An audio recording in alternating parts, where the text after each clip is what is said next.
I've been here for 3 I've been years here in the now. UAE for I came to the US 6 years in September now. of 1994. I've been Until living in now, Japan for 6 I years arrived now. here in For UK the past in 14 years 2002. now, I've I think been nung unang living dumating ako here dito, and ang situated initial here in the Middle adjustments that I had East. to make was For more of more like the than kind of 18 years, environment I've I'm been living in. I've been here in Japan for transferred 13 years. for like I 16 came years. to Japan year So, and she's not getting 2016 any as younger.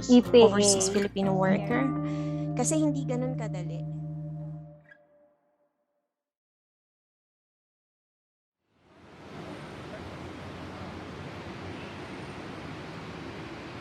"2020 was really terrible, not just for me, I think, but mostly for everyone. Gusto namin umuwi, pero hindi kami makauwi. Especially that time, my brother passed away and I couldn't go back home. I had to experience it and I had to acknowledge what I feel. I was very anxious. I was really scared. In a 22 square meter studio, it was just me and the refrigerator. So I was like, whoa, this can't be good. And it seems like there's no end to it.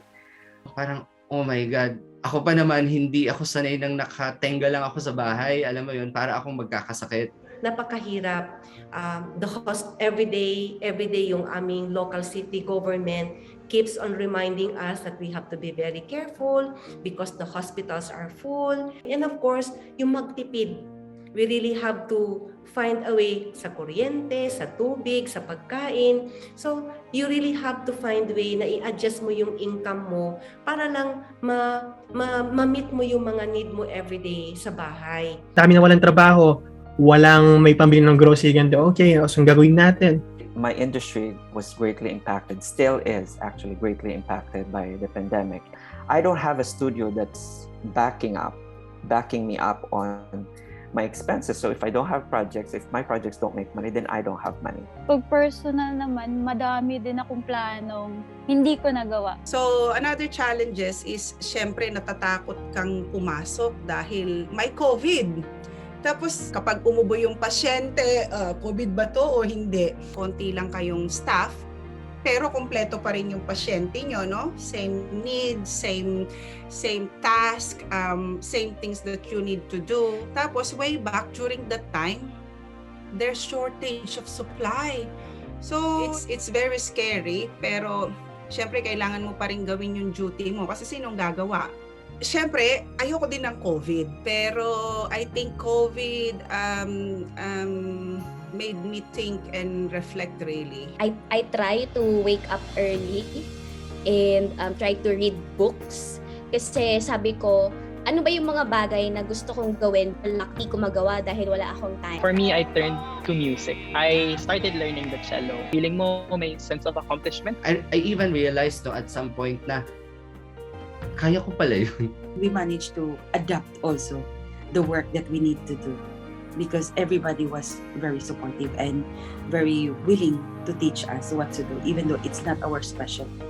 We managed to work hand in hand to help everyone. We discuss on how to do it. We work as a family so we can address yung mga limitations that we have in the family. We come up together and we provided some gift vouchers to affected students. We come up with a project na bumili ng PPE na para sa mga health workers back home.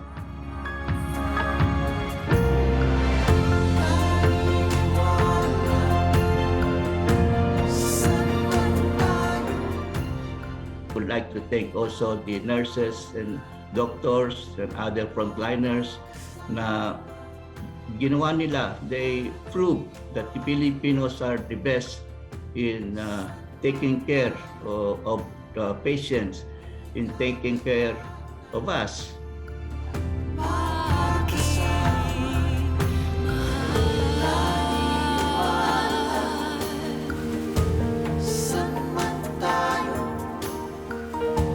We can't do anything about the curveballs that life throws at us, but we have a choice on how we deal with them.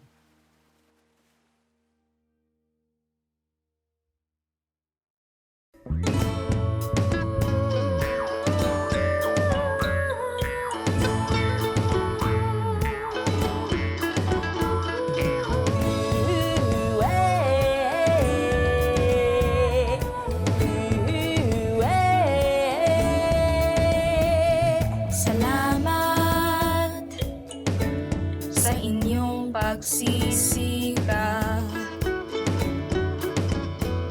Salamat sa inyong paglakbay, malayo man ang daan. Ang pagod ninyo ay di matatawaran. Magiging na bagong bayani at lingkod bayan.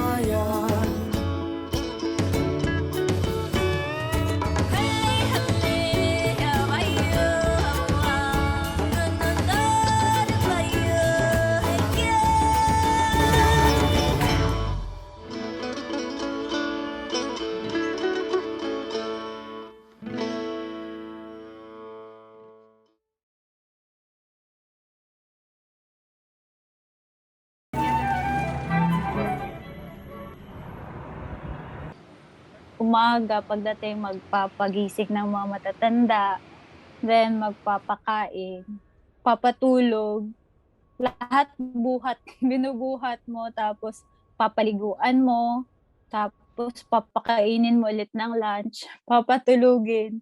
Then it's a cycle every day. Living in the US is very different. You know, you're working all the time. You do all the houseworks, by yourself. All the time. 1 week or 2 weeks, I said, ayoko nang maging overseas Filipino worker.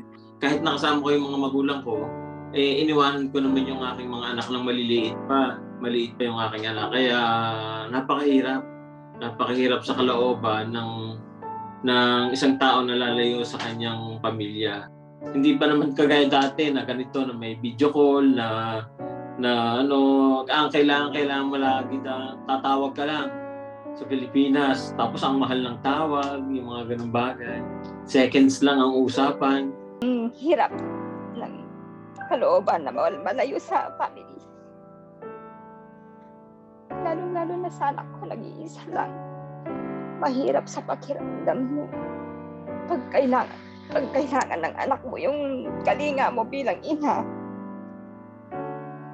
Mahirap sa kalooban ko na hindi ko siya naalagaan. Hindi ganun kadali, lalo na maging kabayan in a male-dominated arena. Kapag makarinig ako ng Pinoy, kunyari sa loob ako ng train, may Tagalog, uy, Pinoy, parang gusto kong, na-urge kong, kausapin, kasi parang konti na nakilala ko dito ng Pinoy. Mahirap yung adjustment, language, cultural barrier, pero pinakamahirap yung weather.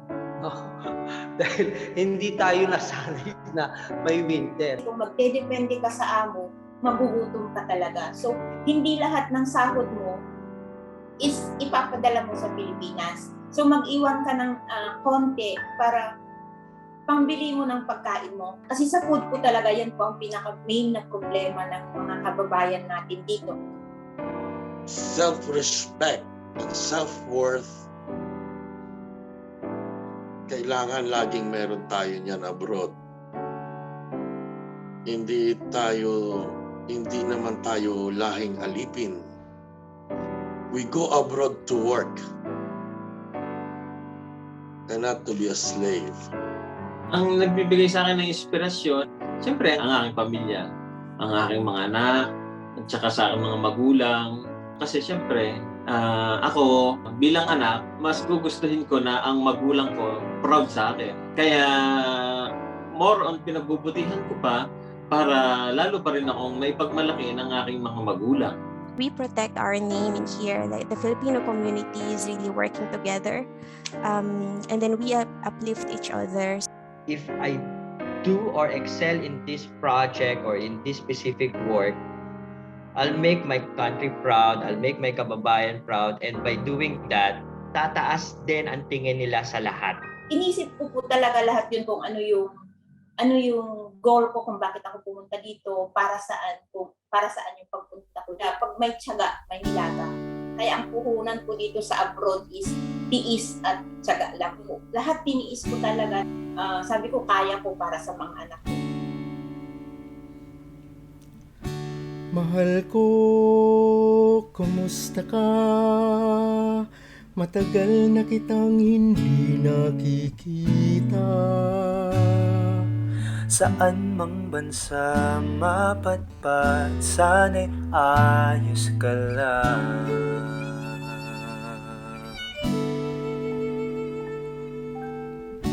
Alam kong malapit na ibalik ka sa akin ng lamig ng panahon.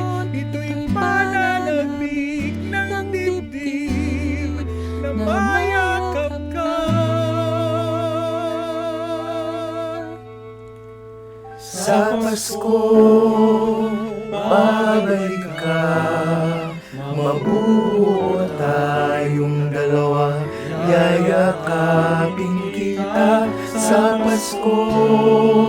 Regalo ito, pangakong ikaw at ako'y hindi na mag-iisa sa Pasko.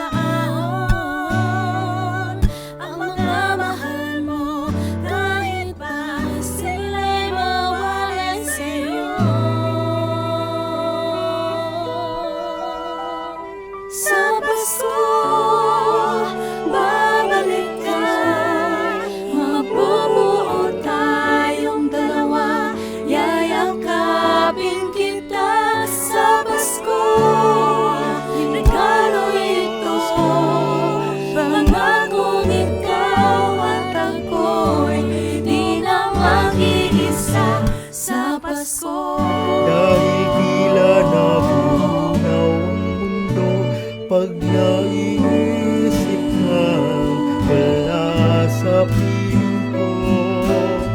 Ang tangi kong dinadasal pag Pasko ay uwi ka na sa mga mahal mo. Kaya't araw binibilang ko.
Before migrating QAE, I grew up in Tondo. I am a batang Tondo.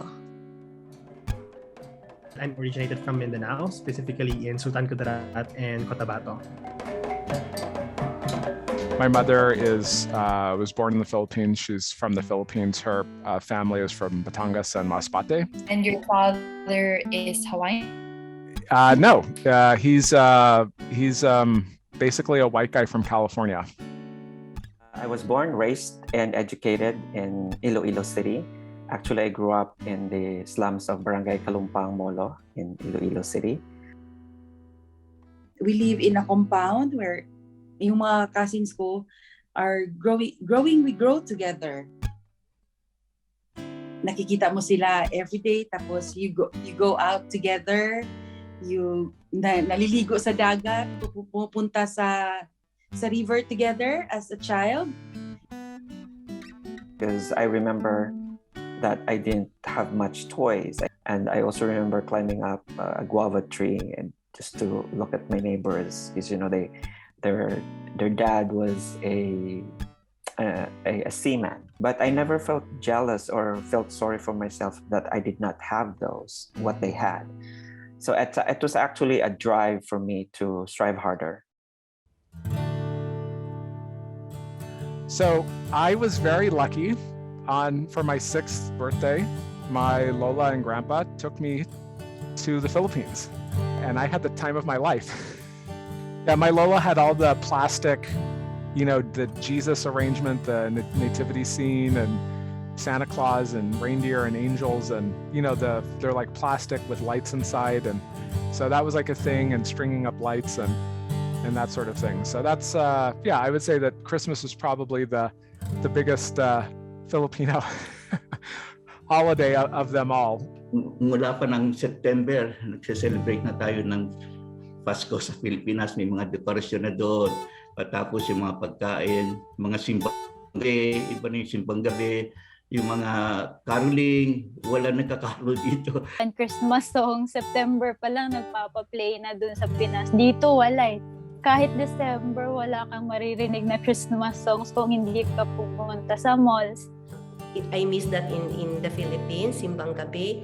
And then after the simbang gabi, you eat some kakanin. Ibang-iba yung Christmas dito, New Year sa atin. Dito, 1 year ka na nakatira siguro sa apartment mo or what, hindi mo pa din kilala yung mga neighbor mo. Samantalang sa atin, parang siguro 2 to 3 days kapag kilala mo na lahat ng kapitbahay mo. Well, dito hindi. So, tahimik ang celebration. Which is nakakalungkot, lalo na mga karaoke, yung maingay na festivity. Ang namimiss ko sa San Pablo, yung fiesta namin, kasi masaya yung fiesta dyan sa San Pablo. Dumadating din yung mga kamag-anak mo sa ibang lugar, yung mga kaibigan mo sa ibang lugar, kasi nga fiesta. As you know, being Filipinos, we love to sing, we love to dance. So we just kind of put together some kind of a variety show. Yung totoo, sa Tondo, ang pinaka namimiss ko paggabi, meron yung mga umiingay na pusa. Yung mga nag-aaway na pusa. Yung mga small things na dati akala mo hindi ko mamimiss. Pero dahil dito napaka-organized lahat, somehow in that organized life, parang mamimiss mo na dati naalala mo may nag-aaway na pusa sa bubong, or yung small na mga traffic, or pag umuulan traffic, yun medyo namimiss ko yun kasi bihirang umulan dito. Namimiss po namin talaga mga Filipino food dito kasi most of the time naman is mga luto, insig. So, namimiss namin yung adobo. Yan, namimiss namin yan, yung lechon paksiw, kaya pag may mga handaan, yung pang i-request namin. Pero iba pa rin yung luto na galing Pilipinas kaysa dito. Namimiss ko din yung pagkain ng tuyo. Kasi hindi namin maluto dito kasi mag-aamoy sa bahay. Baka magreklamo yung kapitbahay namin. So, Isaw, as in the best. At isang nakakamiss yung sinasabi nating tunay na pagdiriwang ng Pilipino, especially pagdating sa hapag at sa misa, no? Kaya nakakamiss na makikita mo yung kamag-anak mo, and kahit na maraming pagkain dito compare sa yung closeness, yung sinasabi natin, hindi mo pwedeng ipagpalit yung kapamilya mo, yung pagmamahal mo sa sarili mong bayan, sa pagkain mo sa sarap tsaka sa mga material na bagay. Habang tumatanda ako dito sa Dubai,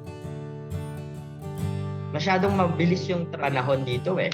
So, ganun din kabilis palang tumanda yung magulang mo, the family. So parang, alam mo yun, parang, nagkaka-zoom ko lang sa kanila nung the other day. And then parang doon ka na-notice na parang, hindi na yan yung mommy and papa ko nakita nung last year or nung pandemic.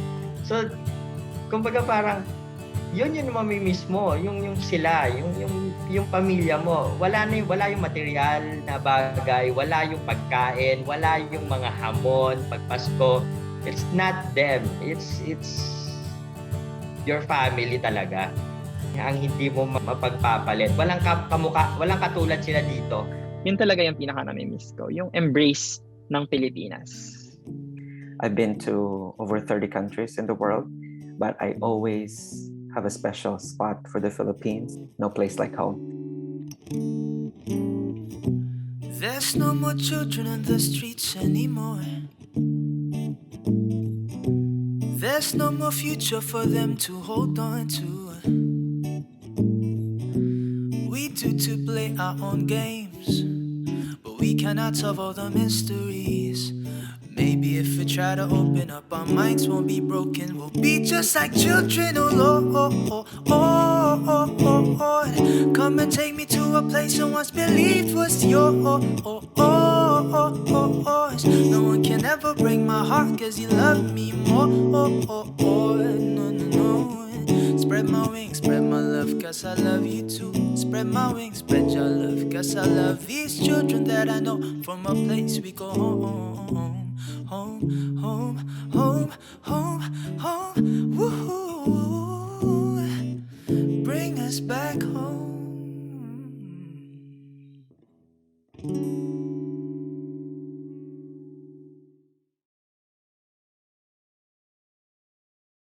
I think that Filipino experience, no, that bayanihan experience thing in all aspect, whether it's extending your helping hands to your co-Filipinos during or the times that when they are in need. My parents struggled to pay for my tuition. I opened up to one of my deans, my dean in the College of Education, about possibly not being able to continue, in my third year. And she paid for my tuition that year, my dean.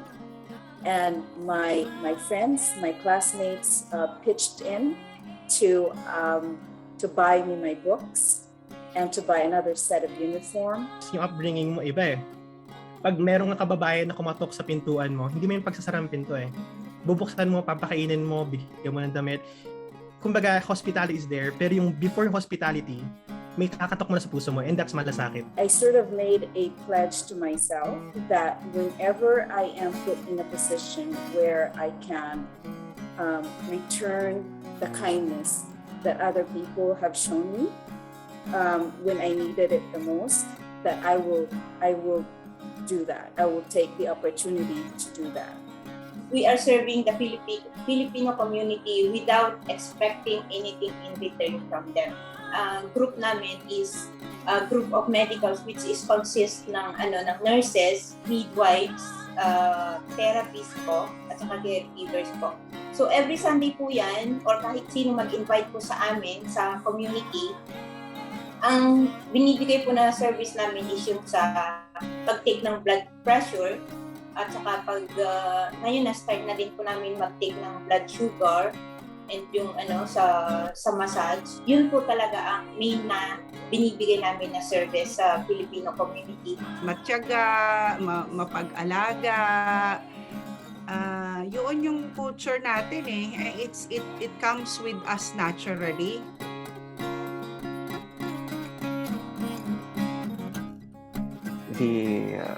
That warmth of a Filipino wherever I meet them in the world, even we lock eyes, we know I see you, you see me.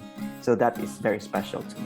Filipino ka kasi alam mo yung approach, even though you're in a different place, yung makikilala mo lang, oh, she's Filipino. I think she's a Filipino. Parang yung feeling na ganyan na mafe-feel mo talaga na parang Filipino siya. There was one time, yung client ko, nagkukwento na siya ng buhay niya kasi napaka-comfortable pa daw kausap. Yun, meron sigurong rapport na nakikita dahil nga I don't know, because siguro yung background ko sa Tondo na lahat yan katropa mo. Lahat yan kausap mo, kakwentuhan mo. You know, the simplicity of the Filipino is one asset na pwede nating ipagmalaki. Simplicity doesn't mean easy. But simplicity being what you are and who you are. No, it is our desire always to show who we are. No, walang maskara kung sino tayo.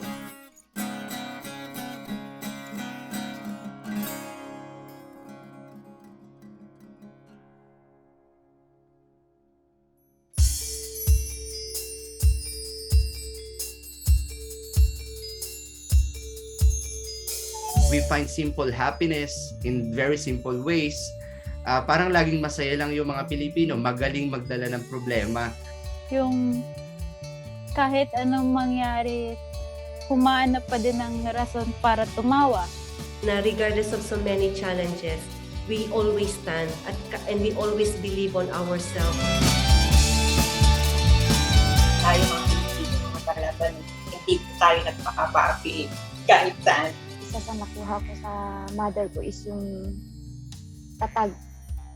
Yung kailangan matatag ang loob mo, malakas ang loob mo na harapin lahat ng pagsubok na pinagdaraanan natin.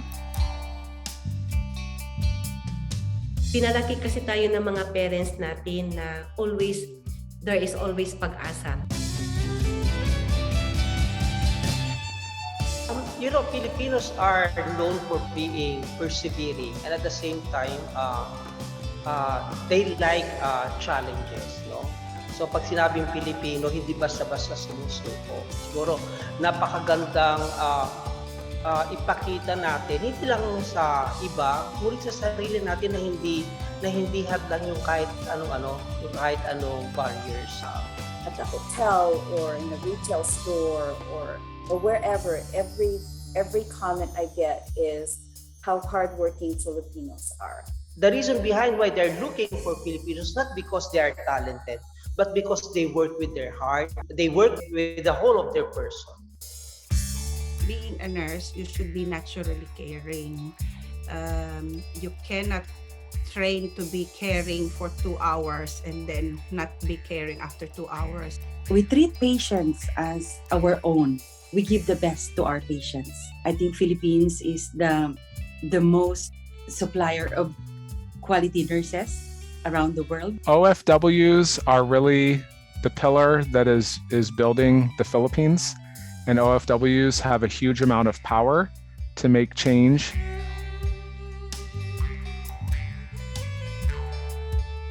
If you're going to look at the skyline of Dubai, definitely there's one Filipino or one or more Filipinos involved in that specific project. There's a statement from the ruler of Dubai thanking the Filipinos in the building industry with their contribution. Kasi nga, like 80 to 90% who build Dubai are expats. And a huge percentage of that are Filipinos. I've been to so many board meetings, multi-million-dollar projects, especially on Broadway. When I come in, I'm the only Filipino there. Sometimes I'm the only colored person there. Pagdating naman sa kaalaman, alam natin na Filipinos are talented, creative, at the same time persevering. So hindi mo pwedeng sabihin ako Filipino yan, no? Pagdating sa larangan ng sining, ng arts, hindi po pwedeng maliitin ng Pilipino. Well, economically, international students contribute a lot, and there are a lot of international students supporting the community through volunteering, and very active yung mga international students, and some of them are successful migrants na contributing here in the community. Nakapagpatayo po ako ng sarili kong bahay. Yun po ang pinaka-proud ko rin sa sarili ko na nakikita ko yung pinaghirapan ko po.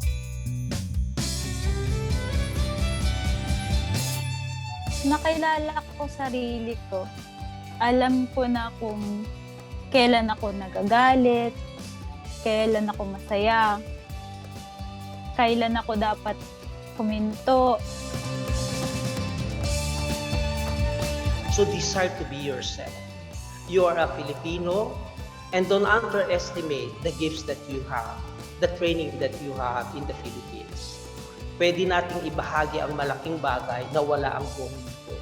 Ito yung pagiging makatao natin, pagiging makatiyos, at higit sa lahat, yung pagtulong natin sa kapwa, pakikipasalamuhan natin sa mga kapwa. Ang Filipino experience ay parang kanin. Bukod sa ang kanin ay staple ng mga Pilipino, kung saan makikita mo ito, para tayo mga Pilipino. So kahit saan man yan, Western world, Eastern world, may presence ng kanin. Pero isa sa mga characteristics ng kanin na paborito ko is yung pagiging malagkit niya. Filipinos are sweet. Filipinos value family. Filipinos value community. And hindi lang yun. Ang sa Filipinos, uso sa atin ng extra rice. Kaya sa mga Pilipino, uso natin bibigyan ng extra. extra kang magmahal, extra kang mag-aruga, extra kang umagapay, extra kang kumalinga. This is the Filipino experience. Welcome to the family.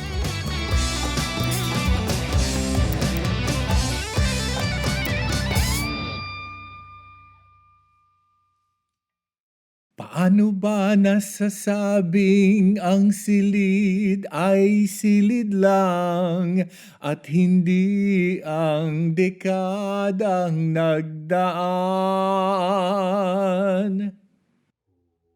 Nawawalan kaya ng bisang mga pangarap ng mga taon? Ngunit bakit ang bisa'y marami pa rin ngayon?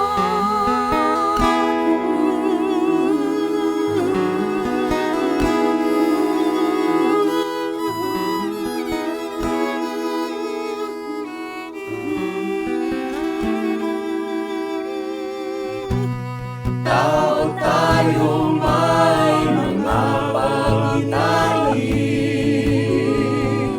mas lumalago ang mga kwento sa pagitan natin. Nagbago na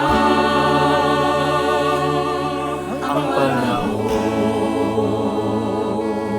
ngunit hindi ang huli ng mga ibon. Tayo ang oras at ang isa't isa. Tayo pa rin sa muli. Tayo ang sila.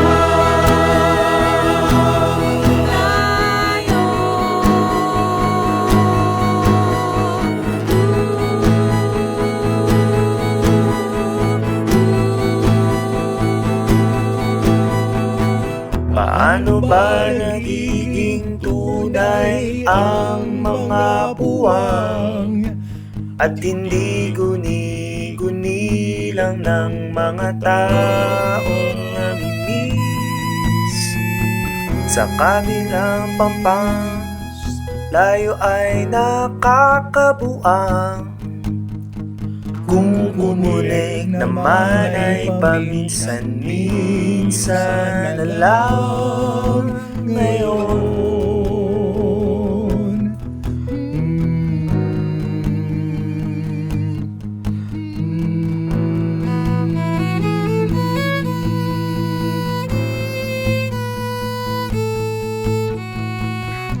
Malawak ang pag-ibig sa bayang sinilangan, bumabalik-balik sa paano mang paraan. Nagbago na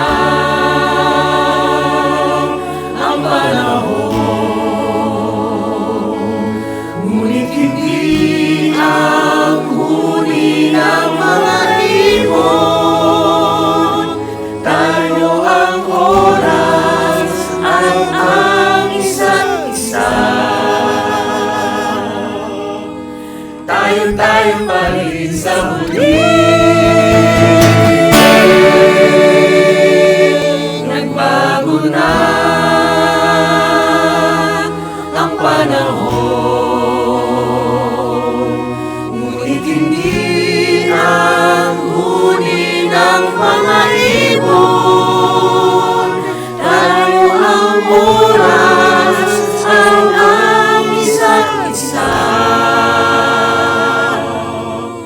Tayo pa rin sa huli. Tayo pa rin sa huli.